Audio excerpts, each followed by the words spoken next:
my name is Baran. I'm from Electromacron. Electromacron is a company that creates different types of projects for electronics, 3D printing and modeling. And we create a lots of projects that can solve any problems. We hope so.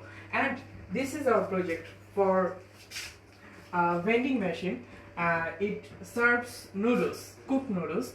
Right now I'll show you that how this machine works. And this project works is still now in the development, so we will discuss more about it, but right now I'm saying about this, how does it works. So let's see.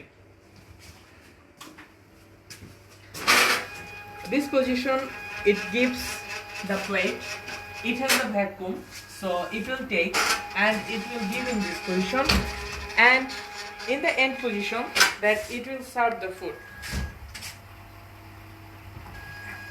And between this there is a position that it serves noodles in this case, and here is the oven, so it makes the food warmer, and this is the sauce position, so it gives sauces, and this is the position for delivery, for delivering food.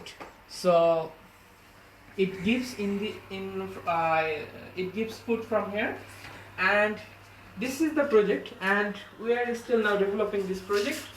So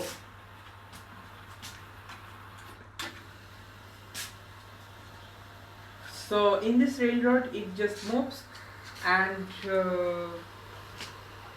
that's all. So we will more discuss about it in later. Yeah. Okay, thank you, Tipu. Welcome.